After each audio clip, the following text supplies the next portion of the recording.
the industrial complex. And then there is another very important factor.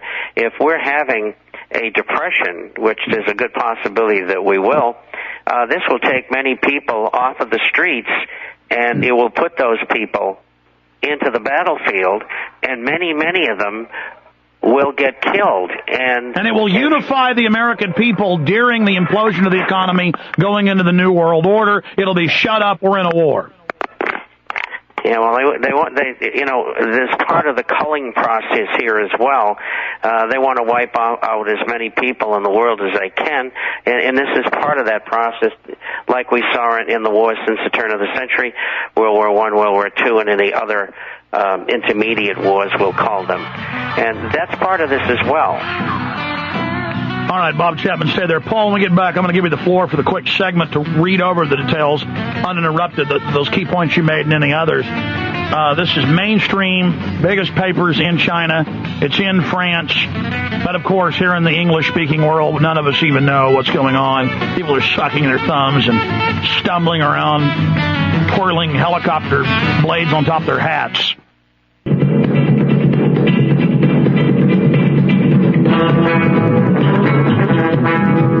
I want to ask Bob Chapman how they think they're going to get away with starting a war with Russia or China or both, or having one of their proxies started.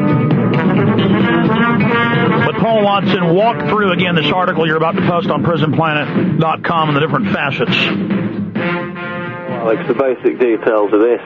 Chinese mainstream media, as well as French mainstream media, but no English language media whatsoever, are reporting that the Rand Corporation has presented a proposal to the Pentagon, which basically asks that the $700 billion that has been earmarked for the bailout, and we know that number's anything up to $5 trillion or more, instead be used to finance a new war against a major foreign power, under the pretext that that would reinvigorate the stock market and the economy.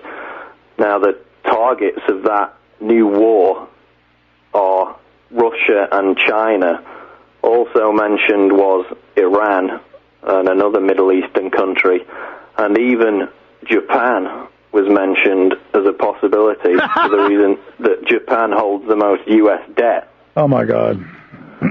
So Rand is lobbying the Pentagon to attack Russia or China, but they stressed in the proposal that the war could not be against a small country like Afghanistan or Iraq. And in fact, the analysts for the Chinese media said that North Korea could have been a target, but ruled it out because the proposal directly stresses that it has to be a large, influential foreign power.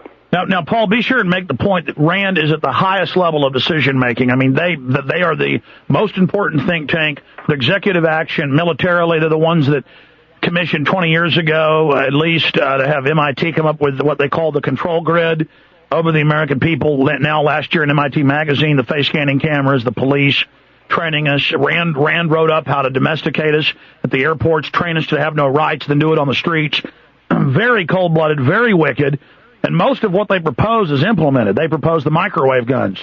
They proposed having Delta Force and police train and the military do drills in cities 20 years ago to condition us for the future military occupation. And now, Bob Chapman, what concerns me most is we have all these world leaders saying huge military crisis coming in the new year that will be very unpopular. And I guess they already snuck attacked Russia through Georgia.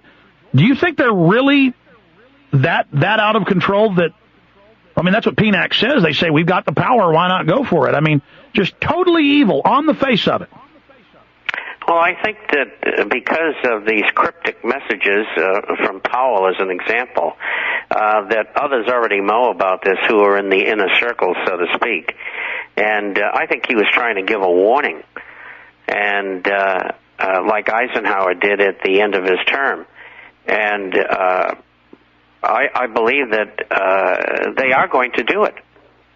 I don't see anywhere else they've got to go. I mean, if you look at what's going on worldwide, the U.S. Treasury and the Federal Reserve are, through swap agreements or loans, are supplying every government in the world with money to keep them afloat. Some of them are bankrupt, some of them aren't. Some of the banks are bankrupt, some of them aren't. And the same thing in this financial field, whether it's in brokerage houses, investment banks, or insurance companies. But how do you attack people who've got intercontinental ballistic supersonic missiles? Well, they obviously are willing to give up cities like New York, maybe even Washington, and other major cities to take out Moscow and other large Russian or Shanghai, Chinese cities. Look, if they go after Russia, China is going to get involved. There's no question. And so it would be Russia and China against the United States and their NATO allies. And quite frankly, I think it's a war that we could easily lose. Well, yeah, I mean, the special forces the ground troops are going to start using theater local nukes, anti-personnel nukes, and then the Chinese and Russians are just going to pull them out. It'll escalate to the highest level of destruction. And half the people in the world could die.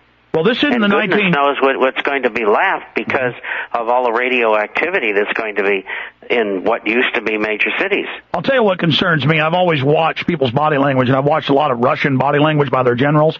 Their generals look completely freaked out and scared, but in a strong way. They go on TV and they say, we know you're encircling us with nukes. We know you're getting ready to sneak attack. I mean, we can pull these clips up. Do not do it. We've got special forces basically in your countries.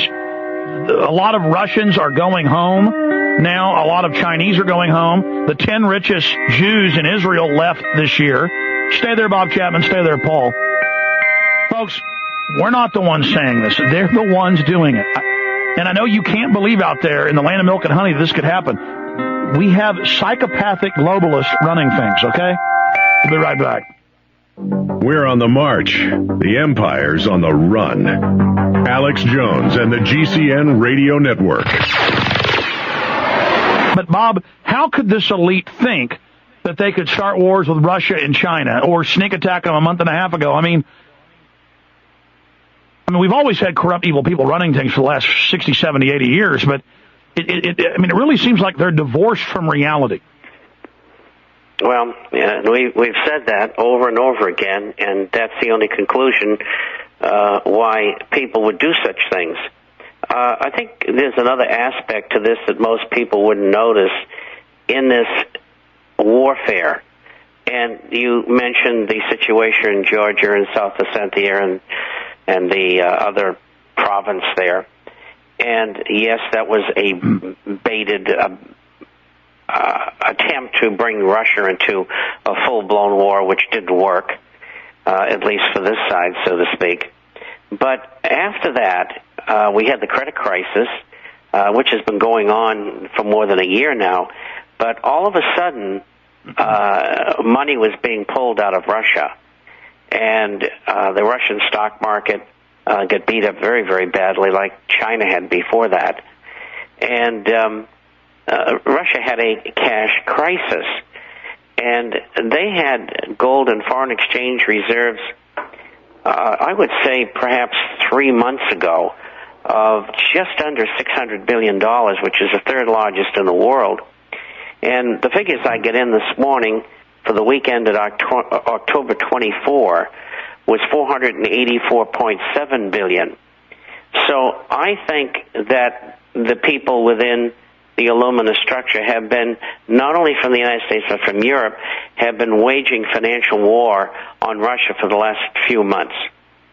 And I think that's part and parcel of this. Well, look at this headline.